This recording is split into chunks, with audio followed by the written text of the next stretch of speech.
विद्या की देवी माँ सरस्वती। माता सरस्वती को संगीत शास्त्र की अधिष्ठित देवी कहा गया है। स्वर, लय, ताल, राग, रागिनी इत्यादि को इन्हीं की देन माना गया है। ऐसे में बड़ी ही आसानी से ये समझा जा सकता है कि सरस्वती जी का इस सृष्टि की खूबसूरती में कितना अहम योगदान है। ज्ञान और वाणी के बिना संसार की कल्पना करना भी असंभव है और माता सरस्वती इन सब की देवी हैं। अतः मनुष्य ही नहीं, देवता और असुर भी माता सरस्वती की भक्ति भाव से पूजा करते हैं।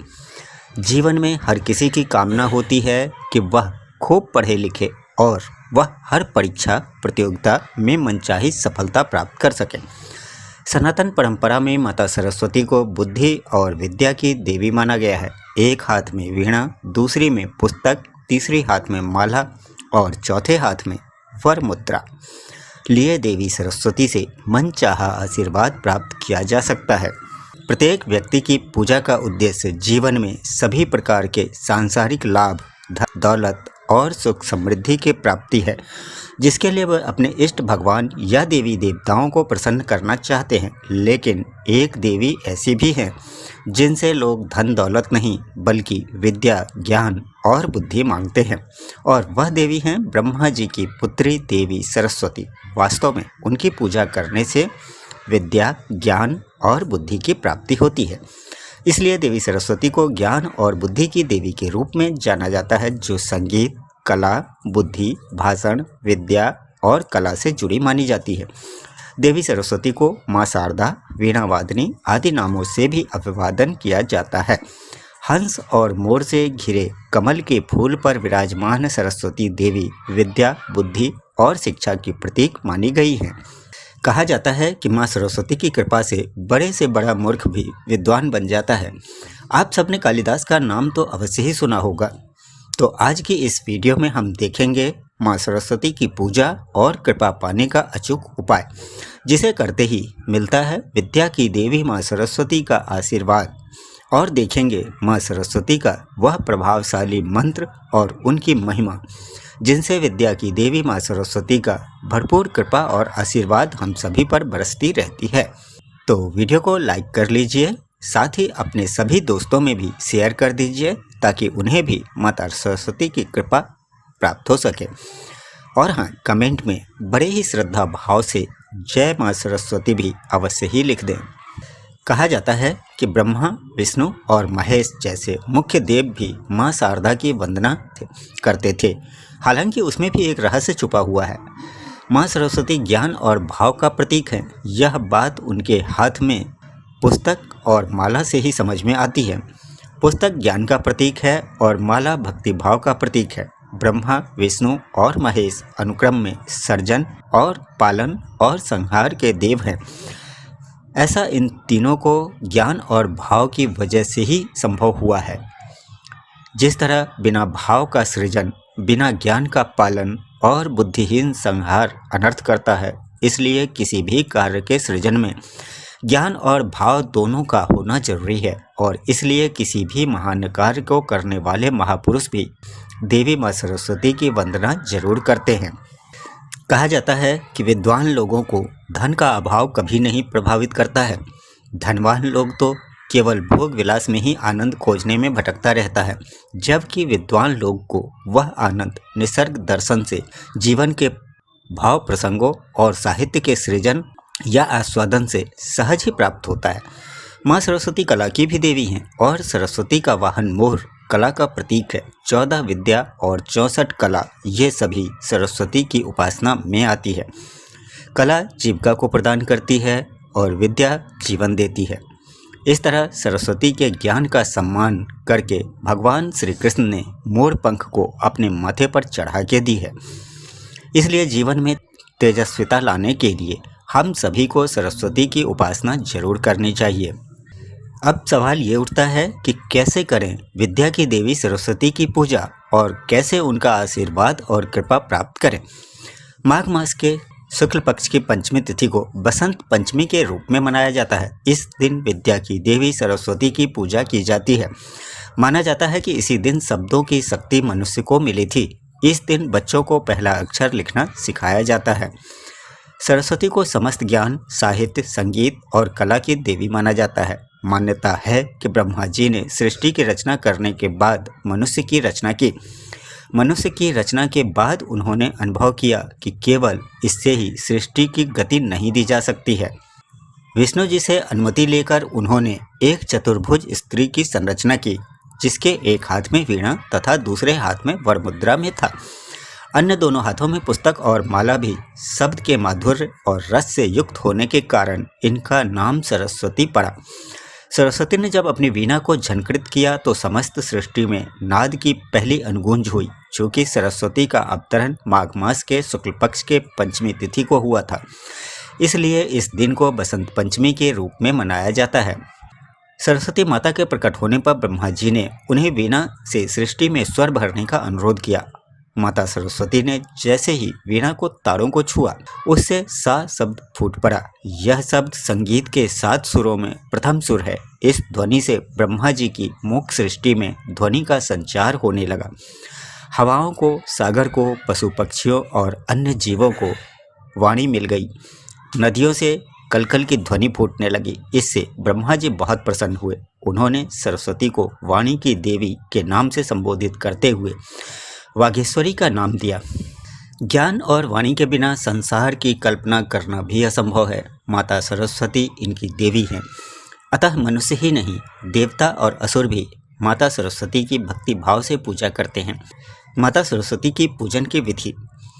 सरस्वती पूजा करते समय सबसे पहले सरस्वती माता की प्रतिमा अथवा तस्वीर को अपने सामने रखना चाहिए। इसके बाद कलश स्थापित करके गणेश जी तथा नवग्रह की विधिवत पूजा करनी चाहिए। इसके बाद माता सरस्वती की पूजा करें। सरस्वती पूजन के पीछे कुछ पौराणिक मान्यताएं भी है। इनमें पहला है कि श्री कृष्ण जी ने की थी सरस्वती की प्रथम पूजा। इस दिन देवी सरस्वती की पूजा करने के पीछे भी पौराणिक कथा है। इनकी सबसे पहले पूजा श्री कृष्ण और ब्रह्मा जी ने ही की है। सरस्वती को प्रसन्न करने के लिए श्री कृष्ण ने वरदान दिया कि प्रत्येक विद्या की इच्छा रखने वाला माघ मास की शुक्ल पंचमी को तुम्हारा पूजन करेगा। यह वरदान देने के बाद स्वयं श्री कृष्ण ने पहले देवी की पूजा की और इस तरह सरस्वती के ज्ञान का सम्मान करके भगवान श्री कृष्ण ने मोर पंख को अपने माथे पर चढ़ा कर दी है। और दूसरा है ब्रह्मा जी ने सरस्वती की रचना। सृष्टि के सृजनकर्ता ब्रह्मा जी ने जब धरती को मूक और नीरस देखा तो उन्होंने अपने कमंडल से जल लेकर छिड़क दिया। इससे सारी धरती हरियाली से भर गई। पर साथ ही देवी सरस्वती का उद्भव भी हुआ, जिसे ब्रह्मा जी ने आदेश दिया कि वीणा और पुस्तक से इस सृष्टि को अवलोकित करें। तब से देवी सरस्वती के वीणा से झनकृत संगीत में प्राकृतिक विहंगम नृत्य करने लगती है। इस तरह बसंत पंचमी को यदि एक नज़र में देखा जाए तो यह दिन वसंत ऋतु के आरंभ का दिन होता है। इस दिन देवी सरस्वती और ग्रंथों का पूजन किया जाता है। नव बालक बालिका इस दिन से विद्या का आरंभ करते हैं। संगीतकार अपने वाद्य यंत्रों का पूजन करते हैं। स्कूलों और गुरुकुलों में सरस्वती और वेद पूजन किया जाता है। हिंदू मान्यताओं के अनुसार बसंत पंचमी को अभुज मुहूर्त माना गया है। इस दिन बिना मुहूर्त जाने शुभ और मांगलिक कार्य किए जाते हैं। माँ सरस्वती की पूजा करने से मिलता है सफलता का आशीर्वाद। जीवन में हर किसी की कामना होती है कि उसकी बेटी या बेटा खूब पढ़े लिखे और उसे हर परीक्षा प्रतियोगिता में मनचाही सफलता प्राप्त हो। लेकिन कई बार कुछ बच्चों के साथ शिकायत होती है कि उन्हें या तो चीज़ें जल्दी समझ में नहीं आती है या फिर समझ में आ भी जाए तो ज़्यादा दिनों तक याद नहीं रहती है। कुछ बच्चों के साथ तो पढ़ाई में मन न लगने की शिकायत भी बनी रहती है। यदि आपके बच्चे के साथ भी कुछ ऐसी ही समस्या है तो आपको अपने बच्चों को विद्या की देवी की उपासना अवश्य करनी चाहिए। आइए देखते हैं माँ सरस्वती की पूजा से जुड़े कुछ सरल और प्रभावशाली उपाय के बारे में, जिसे करने पर विद्या की देवी माँ सरस्वती का आशीर्वाद अवश्य प्राप्त होता है। माता सरस्वती से बुद्धि और विद्या का आशीर्वाद पाने के लिए प्रतिदिन पीले रंग के पुष्प चढ़ाकर पूजा करें। मान्यता है कि माँ सरस्वती को पीली चीज़ें अत्यंत ही प्रिय है। ऐसे में जब आप माँ सरस्वती की पूजा में उनके मनपसंद पुष्पों का प्रयोग करते हैं तो वो शीघ्र ही प्रसन्न होकर आप पर अपनी कृपा बरसाती हैं। मान्यता है कि पूजा का उपाय करने पर शीघ्र ही माँ सरस्वती की कृपा बरसती है। यदि आप चाहते हैं कि आपका बच्चा खूब मन लगाकर पढ़ाई करे और उसे परीक्षा प्रतियोगिता में सफलता मिले, तो आप उसके स्टडी रूम में विद्या की देवी माँ सरस्वती का चित्र या मूर्ति अवश्य रख दें। उसे अपनी पढ़ाई शुरू करने से पहले माँ शारदा का ध्यान करने को कहें। मान्यता है कि इस उपाय को करने पर देवी सरस्वती की कृपा हमेशा बनी रहती है और परीक्षा प्रतियोगिता में मनचाही सफलता का आशीर्वाद प्राप्त होता है। कहते हैं कि माँ सरस्वती की कृपा से बड़ा मूर्ख भी विद्वान बन जाता है, क्योंकि वीणा वादिनी भगवती माँ सरस्वती ज्ञान और विद्या की देवी हैं। ये 3 मुख्य आदि शक्तियों या त्रिदेवियों में से एक शक्ति हैं। इनकी साधना से कोई भी व्यक्ति परम ज्ञान को प्राप्त कर सकता है। विद्या आरंभ करने से पहले माँ सरस्वती की पूजा आराधना की जाती है, क्योंकि इन्हीं की कृपा से कोई भी व्यक्ति विद्या ग्रहण करने में सक्षम हो पाता है। माँ सरस्वती की उपासना से बड़ा मूर्ख भी विद्वान बन सकता है। गोस्वामी तुलसीदास जी ने रामचरितमानस के पहले श्लोक में सर्वप्रथम माँ सरस्वती की ही वंदना की है। इसलिए विद्या आरंभ करने से पहले माता सरस्वती जी की उपासना अवश्य ही करनी चाहिए। भगवती सरस्वती विद्या और शिक्षा की अधिष्ठात्री देवी हैं और विद्या को ही सभी धनों में श्रेष्ठ माना गया है। माँ सरस्वती केवल ज्ञान ही नहीं देती, बल्कि अच्छी वाणी, कला में निपुणता, तेज बुद्धि और शांति भी देती। बुद्धि और ज्ञान के बिना धन संपत्ति भी व्यर्थ है, वह ज़्यादा देर तक आपके पास नहीं टिक सकता। बुद्धि बल से कितनी भी बड़ी समस्या का हल निकाला जा सकता है। इसलिए दीपावली पर माता लक्ष्मी जी के साथ सरस्वती जी की भी आराधना की जाती है। संगीत की उत्पत्ति भी इन्हीं से हुई है, इसलिए संगीत की भी अधिष्ठात्री देवी भी हैं। इस धरती पर उपस्थित सभी वाणी और संगीत की देवी सरस्वती की कृपा से ही है। आज भी जिन विद्यालयों में छात्र छात्राओं की शिक्षा पर पूरा ध्यान दिया जाता है, वहाँ सुबह सुबह सबसे पहले सरस्वती वंदना या उन्हीं की आराधना करवाई जाती है और उसके बाद ही शिक्षा का कार्य शुरू होता है। विद्या की देवी माँ सरस्वती की कृपा पाने के लिए देवी सरस्वती के चित्र के सामने इस मंत्र का पाठ करें। या देवी सर्वभूतेषु विद्यारूपेण संस्थिता नमस्तस्यै नमस्तस्यै नमस्तस्यै नमो नमः। भगवान ने भी जब भी इस धरती पर अवतार लिया, उन्होंने माँ सरस्वती की ही उपासना करके विद्या ग्रहण करने का कार्य शुरू किया। जब भगवान श्री कृष्ण ने पहली बार मुरली बजाना शुरू किया था, तब उन्होंने माँ सरस्वती से ही प्रार्थना की थी कि वे उनकी मुरली में संगीत के स्वर भर दें। केवल ज्ञान ही नहीं देती माता सरस्वती, माँ सरस्वती जिस पर प्रसन्न हो जाती हैं उसे कभी कोई पराजित नहीं कर सकता। माँ सरस्वती की शरण में जाने वाला व्यक्ति हर जगह अपनी ओजपूर्ण वाणी से हर किसी को अपने वश में कर सकता है।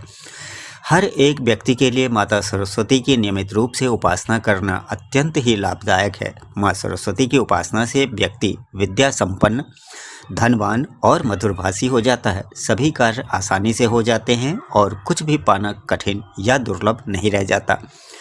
माँ सरस्वती का स्वरूप बहुत ही अद्भुत, अत्यंत सुखदायी और कल्याणकारी है। इनके चेहरे पर हमेशा मुस्कान रहती है, जो यह सिखाती है कि परिस्थितियाँ चाहे जैसी भी हो, हमें अपनी उम्मीद, मुस्कान और विनम्रता कभी नहीं छोड़नी चाहिए। मनुष्य के अंदर भी अनेक संभावनाएं छुपी हुई हैं। जैसे जब तक वीणा के तारों को न छेड़ा जाए, तब तक संगीत पैदा नहीं होता। उसी तरह जब तक मनुष्य को ज्ञान उपलब्ध नहीं होता, तब तक उसका जीवन निरस, दुखी और अधूरा रहता है। जिस तरह वीणा के तारों में सामंजस्य होने से ही मधुर संगीत निकलता है, उसी तरह अगर मनुष्य अपने जीवन में मन और बुद्धि के बीच तालमेल बिठा ले, तो वह महासुख को प्राप्त कर सकता है और जीवन का हर आनंद ले सकता है, हर सुख पा सकता है। माता के हाथों में वीणा हमें यह भी सिखाती है कि जीवन दुखी और उदास होने का नाम नहीं है, बल्कि जीवन एक संगीत है, एक सौंदर्य है, जिसे पाने के लिए हमें प्रयास करते रहना चाहिए और अपने अंदर छिपी संभावनाओं को प्रकट होने का अवसर देना चाहिए। इसी तरह माता सरस्वती का वाहन हंस है, जो सौंदर्य और स्वच्छता का प्रतीक है।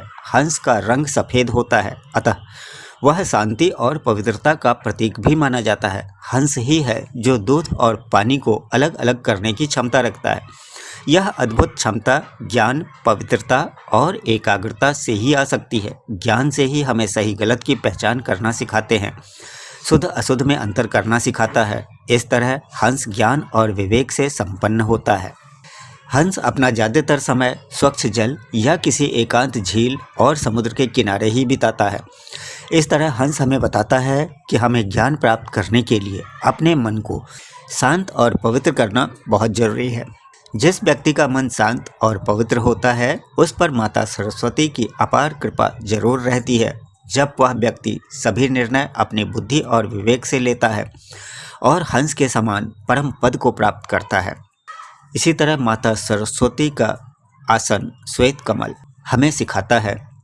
माता सरस्वती सफ़ेद या श्वेत कमल पर भी विराजमान होती हैं, जो सादगी, स्वच्छता, सौंदर्य, शुद्धता, समृद्धि, दिव्यता और पूर्णता का प्रतीक है। कमल कीचड़ में खिलता है लेकिन उससे पूरी तरह अछूता रहता है। इसी तरह हम चाहे जिस भी परिस्थिति में रहें लेकिन उन्हें अपने ऊपर हावी न होने दें। कमल कीचड़ में खिलकर भी बहुत सुंदर लगता है, यानी मुस्कुराता रहता है। उसी तरह हमें भी विषम परिस्थितियों में भी कभी हताश या निराश नहीं होना चाहिए। कहते हैं कि जब परम पिता ब्रह्मा जी ने सृष्टि की रचना के बाद मनुष्य की रचना की, तब उन्होंने यह अनुभव किया कि जिस तरह केवल मनुष्य की रचना मात्र से ही सृष्टि को गति नहीं दी जा सकती, ब्रह्मा जी को लगा कि कुछ ऐसी कमी है जिसके कारण चारों ओर मौन ही मौन छाया हुआ है। इसलिए वे केवल सृष्टि की रचना करके संतुष्ट नहीं थे। निश्चित ही बात है कि जब तक वाणी न हो, शब्द न हो, विचारों की अभिव्यक्ति न हो, तब तक ज्ञान का प्रसार भी नहीं हो सकता। जब तक इस सृष्टि को गति भी नहीं दी जा सकती। तब ब्रह्मा जी ने भगवान विष्णु की अनुमति लेकर अपने कमंडल से पूरी सृष्टि पर जल का छिड़काव किया। ब्रह्मा जी के कमंडल से निकले जल से तब एक अद्भुत और दैवीय शक्ति प्रकट हुई। यह शक्ति माँ सरस्वती ही थी, जिनके दोनों हाथों में पुस्तक और माला थी और 2 हाथों में वीणा थी। ब्रह्मा जी ने देवी से वीणा बजाने का अनुरोध किया। देवी ने जैसे ही वीणा का मधुर नाद किया, संसार के समस्त जीव जंतुओं में वाणी प्राप्त हुई। जलधारा में कोलाहल और पवन में सरसराहट होने लगी। तब ब्रह्मा जी ने उन्हें वाणी की देवी माता सरस्वती कहा। संगीत की उत्पत्ति के कारण ये संगीत की भी देवी हैं। उस दिन बसंत पंचमी का दिन था, इसलिए बसंत पंचमी के दिन माता सरस्वती के जन्मोत्सव के रूप में मनाया जाता है। तो इस तरह माँ सरस्वती ब्रह्मा जी के आह्वान पर प्रकट हुई हैं।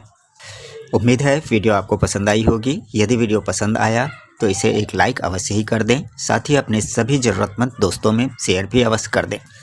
चैनल पर यदि नए हैं तो चैनल को सब्सक्राइब कर लें और एक बार बड़े ही शुद्ध मन से जय माँ सरस्वती भी कमेंट में लिख दें।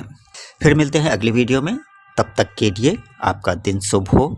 आप जीवन में सभी सफलता की कामयाबियों पे उच्च शिखर को प्राप्त करें। जय माँ सरस्वती।